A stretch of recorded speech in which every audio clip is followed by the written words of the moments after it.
G'day everybody, how you going today? It is so good to see you. I do hope that you are super well. As the Z8 juggernaut rolls on, I wanted to touch on the D850 moment part of this Z8 moment. Not only do they both have an 8 in their names, which I don't think is a coincidence, but they are very similar cameras in so many ways. But first I wanted to start with this wow moment right here. People spend a lot of time talking about how mirrorless hasn't gotten any smaller. I rest my case. Here with the Z8 we have the 24-70 2.8, and here with the D850 we have the 24-70 2.8. And I can tell you, there is a good inch difference in length between these two cameras. And this is just where the story begins. We can see the advantages of mirrorless right here. What I love about this is where it's possible, it's being achieved. And sometimes it's not possible if you want to go with absolute optical perfection, like with the 50mm 1.2 or the 85mm 1.2. Those lenses have not existed in the Nikon range ever before, and thus we are getting absolute optical excellence without compromise, including size. Even so, for example, the Nikon 85mm is actually lighter than the Canon 85mm 1.2. Isn't that cool? We can see quite a difference in size between those two cameras. Even so, they are optically the same. They are 24-70 2.8s. Now I want to talk what else is similar about these cameras. Well, of course, they are both 45.7 megapixel cameras, but they are not the same. In the D850, we have a CMOS BSI sensor, and at the time, it was brand new. I believe that was the first time a BSI appeared in a 35mm Nikon. And here, the Z8, 5 years and change later, we have another 45.7 megapixel sensor, but it is not the same. These beasts are completely different. This camera, it has a shutter. This camera has an electronic shutter. And in lieu of the mechanical shutter, it has a sensor shield or a sensor shutter protecting the sensor, thus making this an advanced package when it comes to camera longevity sensor protection. And this is where the fun and games just begin. 45.7, 45.7, yes. But this one here, it is a stacked BSI CMOS sensor. What stacked means is the information gets off the sensor and into the buffers much faster, allowing for there to be no mechanical shutter. Now this is still not a global shutter. I suspect that will come in future iterations, but for now, as we speak today, this is the fastest electronic shutter on the market in this category. And it is fast. I've been using the Z9, which is the same sensor, for 18 months now, and I have not seen a single sign of rolling shutter. So this is good. Okay, I'm just about to do a nerdy deep dive into the sensors. Now, the upshot is they're all good, but if you want to jump it, jump to 1055. Otherwise, it's really interesting. I'll see you on the other side. Now, besides resolution, let's actually have a conversation about how these different sensors perform. So what I've done is put here the D850, the Z7, and the Z9 sensors side by side. Three of the most interesting, exciting, powerful sensors in the world. But we can see here from a dynamic range perspective the differences between them are so small. The D850 comes in at 14.8, the Z7 comes in at 14.6, and the Z9 comes in at 14.4. Now that's a difference of between 1 and 2% between each sensor. It is very, very minor, but there's more to it than just that. And it will have you stopping and thinking for just a second, because, wait for it, when you include things like in-body image stabilization, that alone can make a profound difference.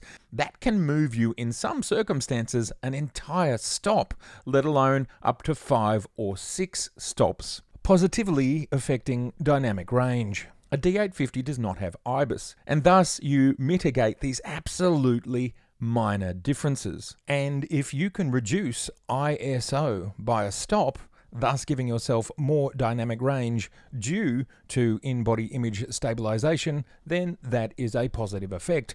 Obviously, this cannot be used in all shooting scenarios. But wait, there's more. With the extraordinary technology that comes in a Z8 or a Z9, the absolutely class-leading ultra-fast sensor, and the Xpeed 7 processor, which appears to be ridiculously fast, the notion of basically capturing two images super quickly and combining those two images after the fact in camera, kind of creating an HDR, or not really an HDR, but just a higher dynamic range image than you have.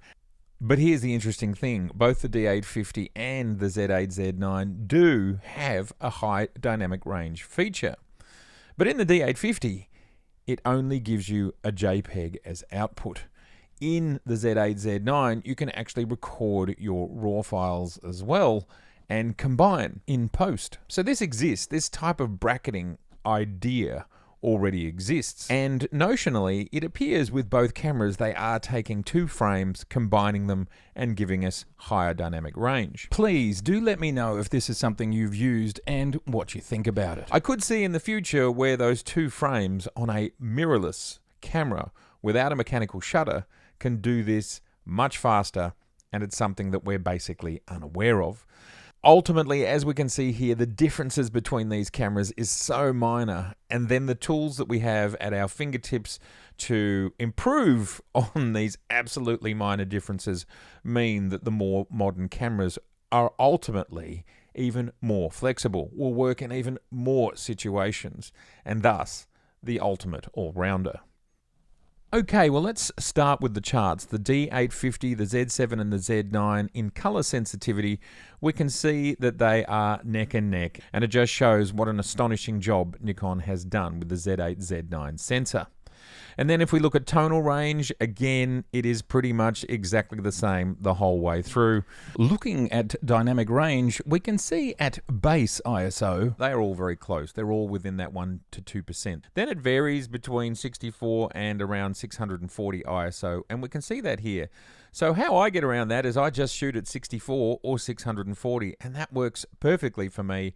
And as we can see, from then on, they stay neck and neck. And with signal to noise ratio, again, we can see the cameras pretty much stay neck and neck the whole time. And it's, again, an astonishing achievement to have this ridiculously ultra-fast stacked BSI CMOS sensor, of which is the cheapest in the market by far. The only sensor that gets anywhere near this sensor is the Sony A1, and it is significantly more expensive. And finally, we will look at ISO sensitivity, which again remains pretty much neck and neck through the entire range. This is the sensor. And in real-world usage, which I will do some real-world usage with these sensors when I get a Z8 back again, and I will literally go out and shoot with these three cameras. The reality is, in the real world, these tiny differences that we've been talking about are negligible. And just before we move on, I wanted to talk about Nikon's competitors in this exact space. The Sony A1 and the Canon EOS R5 seem to be the closest two competitors to the Z8. Now, of course, this test is based on the Z9. It is possible 18 months later that this sensor has been tweaked. If I was in the R&D department of Nikon's sensor and color science division, I would be sitting there tweaking. Even if we eke out another quarter, half, or a whole % out of that sensor, which makes sense because they decided to use the sensor again. Now, taking a closer look at these three cameras, we can see that the Sony A1 and the Nikon Z9 get the same score of 98, which makes sense as these two cameras came out in the same year, 2021. Now, the R5 came out in 2020, and it has a score of 95 in DxO versus the 98 of the A1 and the Z9. Of course, the Canon R5 of these three sensors is probably the next one to be updated.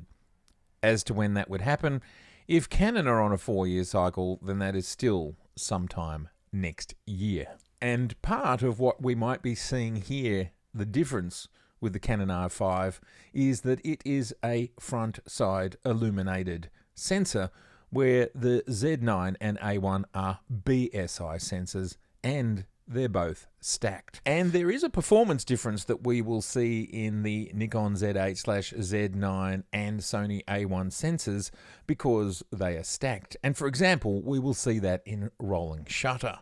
But also, when it comes to the Nikons, of course, they have created an electronic shuttered camera, no mechanical shutter for photography. Considering these technological advances, the fact that the Nikon Z8 Z9 sensor still sits shoulder to shoulder with these cameras is an impressive technological achievement. Why are the megapixels the same? And I've made a few videos about this, so I'll touch on it briefly here. Firstly, I think the size of 45 megapixels is just a good compromise between all sorts of factors that we weigh up.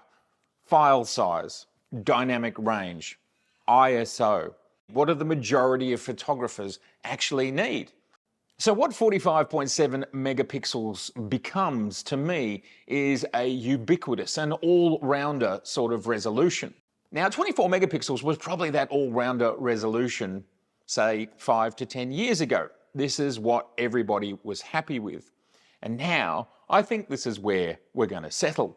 And of course we see the Canon R5 at 45 megapixels exactly, and the Sony A1 at 50 megapixels. So all of these cameras are within about 2 to 8 or 9% of each other. They're very close when it comes to resolution. There is a reason why the major manufacturers have settled at this sort of sensor size for their middle or high-end workhorse all-rounder cameras. It suits the market. And there's one more reason why sensors around this size is really useful in today's world. And let's talk video. 8K is divisible really well into sensors this size. We see the R5 doing it. We see this camera, the Z8, doing it at 8.3K, and the A1 can do it as well.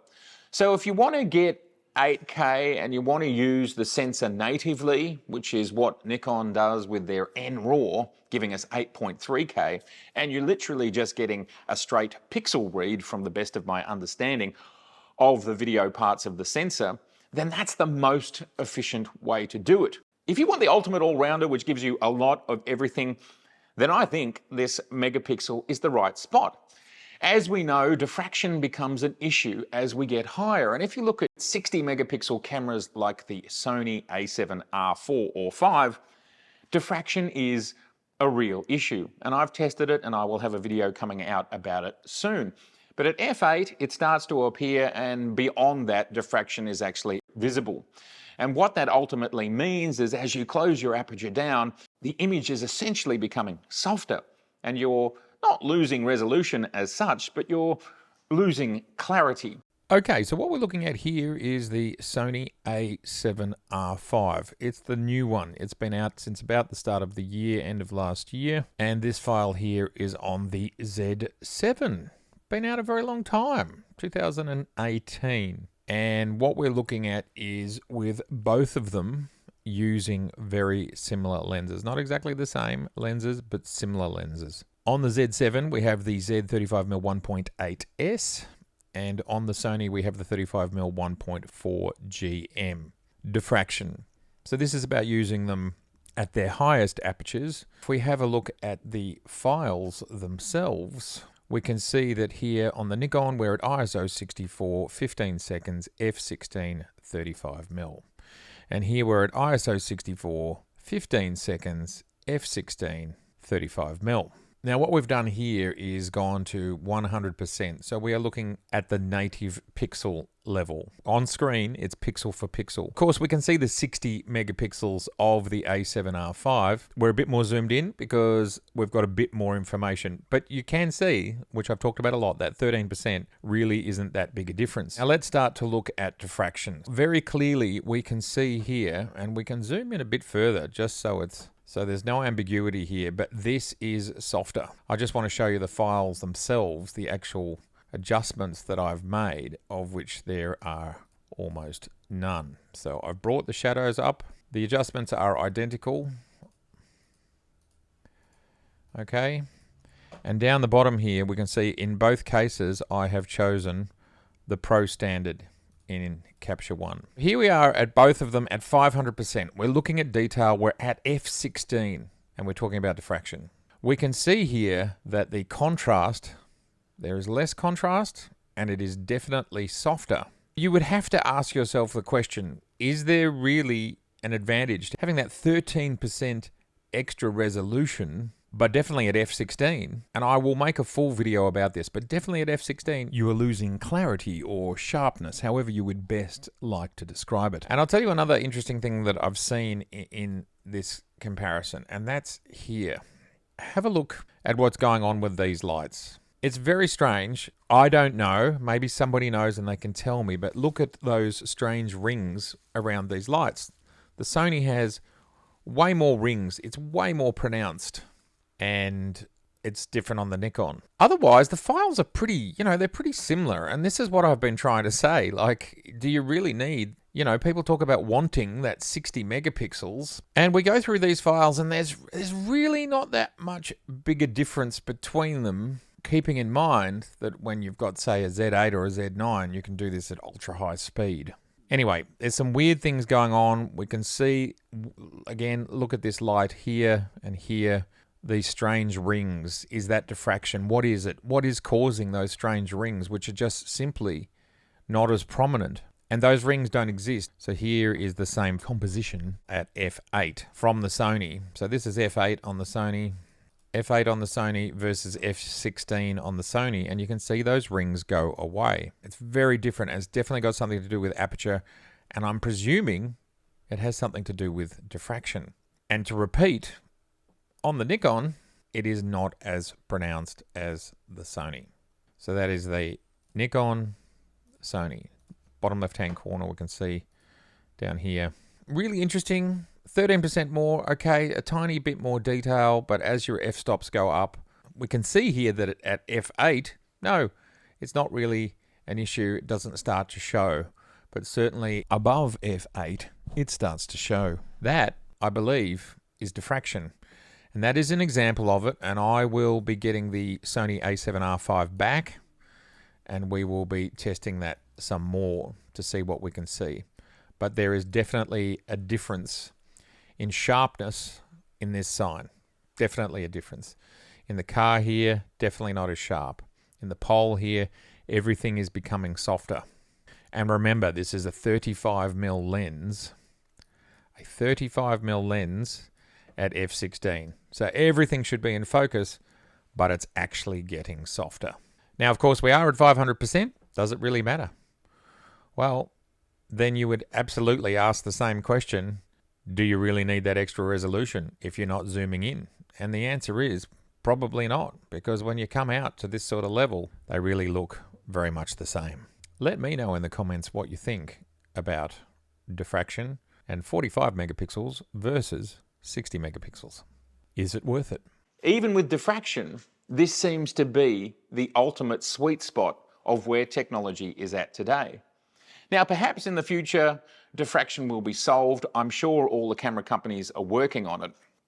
But I do have to ask the question about file size. And even that's being worked on with, in this camera, we've got our high efficiency and high efficiency star, and now we have the new HEIF sort of improved JPEG, 10-bit JPEG format. Sure, these problems are being addressed, but we take so many photos, we can take them so quickly with cameras like this. Do we want camera companies to give us 70, 80, 90 and 100 megapixel cameras, and then we have to deal with the files that come from those cameras? Is this a future that we want? Personally, I don't want my high-end professional all-rounder camera to be that. I don't want that. If a specialized camera is made that gives me high megapixels, great. But for action and birding, for example, having 100 megapixels, firing 20 frames per second, shooting 4,000 frames a day, and just having to deal with that pipeline, in real terms, I'm just not sure there's many people that want to deal with that. to me, D850 considered the best DSLR all-rounder of all time, pretty much by everybody. I feel like this camera is going to fit the same sort of category. It's going to be the ultimate all-rounder. And just before we move on from that ultimate all-rounder, that D850 moment discussion, I just want to touch on what I mean there. But whilst I'm doing that, here's some footage of an upcoming video where I went out into the fog, and it's just all about photography, this video. The ultimate all-rounder, the D850, which pretty much everybody agrees with. And it's not about the megapixels, it's not really about the specifications, it's about it being the ultimate all-rounder. And I believe the Z8 is going to fit that category as well, because of its immense range of skills, yet it comes in a middle of the range price, similar to, slightly higher than what the D850 was on launch, only a $700 US dollar difference, yet it does so much more than the D850. This is a D850 Experience Plus because this is the ultimate all-rounder. No question. Just because that sensor is not bigger, I don't see it as a negative. I see it as the sweet spot of all of those things that we've talked about. Diffraction, ISO, dynamic range, file size, speed of the throughput engine, getting files onto the cards, working with files on your computer, and for those of us who are interested in video, it's a good size for video. For example, if you look at the Sony A7 R5, it's got 8K video, but it has to crop in around about 20% because it is using the 8K part of that sensor. So you can't even do 8K using the full sensor. Now that might come in the future, but it will require more computational power to bring that 61 megapixel sensor down to the roughly 45 megapixel sensor required for 8K. It's smaller because we don't use the top and bottom, but that's what it is widthwise. Other amazing differences between these cameras, besides, as we can see here, size and weight, we have speed. We have so many different photographic differences between these cameras. And something else that you won't find on a D850 is the focus detection modes. There are now 9 types: people, animals, birds, planes, bikes, cars, bicycles, and trains. This is something that AI brings with the new XPEED 7, something we simply will not see in a D850. 20 frames per second RAW. 9 frames per second RAW, depending on whether you've got the vertical grip and exactly which exposure and focus modes that you've got going on. So twice as fast frame rate. But then we've got all the crazy stuff that goes beyond that when you're shooting JPEG. We've got 30 frames per second, 60 frames per second in APS-C. And if you want 11 megapixels full frame, you can shoot this beastie here at 120 frames per second, still getting full focus, still getting full exposure. This thing cannot get close to it. It's absolutely blistering. Another big advantage for, say, birders, pre-capture. Right now, pre-capture comes in JPEG only. We can only hope in future firmware, if it comes, or future iterations of the Z8, that we get pre-capture in RAW. That will be an absolute boon for the 35mm full frame space. Again, a major difference. And as we've talked about video, this camera here, it does 4K, but focus and so many other things are difficult. This camera here, 4K, 8K, RAW, ProRes RAW. I mean, it's just, this is a video monster. This is okay. It's adequate at video. This is a monster. Absolutely fantastic. Interestingly, they have absolutely the same card slots. SD, CF Express Type B, SD, CF Express Type B. And I'm okay with that because what that allows for is people who are on the run, running and gunning, and maybe they want to shoot some stills, put it on an SD, put it straight into a laptop, then you can do it. And then if you just want the highest, fastest, most robust format in CF Express Type B, then you can do it. And I think it's a good combination, again, for the ultimate all-rounder, which is what these cameras are. Then let's talk about in-body image stabilization. This has it, and it's off the charts. It is so smooth. Every time I get out there, I put the 85mm, or with this 24-70, that the VR unit is kind of created for the lenses we most use and focal lengths that are most used when it comes to handheld and vibration reduction. So for example, the long lenses, 400 and above, they all have VR in them, so they work a different way. And of course they're super long, so they're so hard to stabilize handheld because micro movements are very obvious. But with everything from about 35, 50, 85, 105, all of those focal lengths, none of these lenses have VR in them except for the 105 macro lens. They are so stable. You can basically have them handheld looking like tripods, handheld. This camera has no IBIS in it. So to me, this is a huge difference between these cameras. Let's talk about I/O. Well, I/O on these cameras is very different, and as we've talked about, this has got the two USB-C ports and it's designed for video. It's got the large-sized HDMI and so on. This has microphone in and out, headphone and so on, and it's got USB, the old, I don't even know what it's called, don't like it, and HDMI mini. This has full-size HDMI, which I love, the same sound I/O, and of course these two USB-C ports that are absolutely outstanding.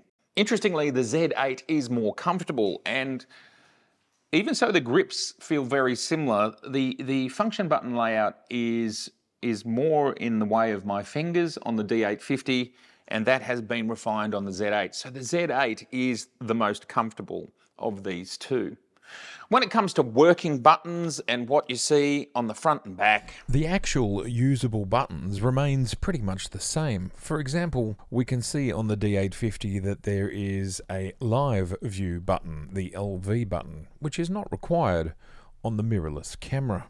And of course the button layout on the left of the D850 has now been removed completely, but those buttons are dispersed across other places on the Z8. And probably the most major change is on the top left dial. The opportunity to control release mode from that circular ring at the top has been removed from the Z8 and now can be done through the menus and the I menu, depending on which mode you are in. Besides that, I think the only other major difference that you will find on the back of this camera is the screen itself, with the Z8 allowing for a tilt in vertical orientation, which the D850 does not allow for. The bottom line is that the Z8 is made on a platform which we can see potentially will be upgraded by firmware significantly. The Z8 has a whole lot of firmware features which we haven't even touched on. Things like high-res zoom, starlight mode, and so on. All of these features which can be added in firmware, and I think this will happen even more and more. So the gap between the D850 and the Z8 will continue to expand over time. This is really just a first look at the differences, but there are many, and it is profound. This is not an exhaustive look, so if I've missed anything, do please let me know in the comments below. Well, everybody, I would love to know, what do you think about the differences between the Z8 and the D850? The Z8, it is a D850+++ moment from my perspective. Yes, it costs a little bit more on launch than the D850 was, but it's way more camera. There is so much more going on here. And for me, you're shooting, and just one of any of these elements is going to give you that 30% more over time. Whether, for example, it's something like in-body image stabilization, or whether it's the 20 frames per second versus roughly 10 frames per second, or whether it's 8K video and the most astonishing cinema tool, video tool that you could have at this price point. That difference in price will evaporate very, very quickly. So do please let me know in the comments below, where are you at? Have you got a D850 and you're going to a Z8? Do you have a Z9 and you want a Z8 as well? Have you got a Z6 and you want to go to a Z8? I mean, there's so many combinations. I'd love to hear your thoughts, and I'd love to talk about this in the comments below. But yes, indeed, we finally have the mirrorless D850. It's unequivocal for me, and it is an extraordinarily massive step up from where we were. And let's all just not forget that if you have a D850 and you have all of this F glass, you can absolutely use it on your Z8 with the F to Z adapters and the version 2, and these lenses work just the same, if not better, if not faster. And I have been told and also seen my own anecdotal evidence that that is the case. For example, my friend Chris Thomas, he shoots sports. He's got a beautiful 400mm 2.8, an old one from about 2011 or something like that, and he says it runs better on his Z9, faster, let alone the fact that we now have stabilization on lenses that were never stabilized before in the F mount when you put them on the Z mount. This is exciting stuff. The future is bright.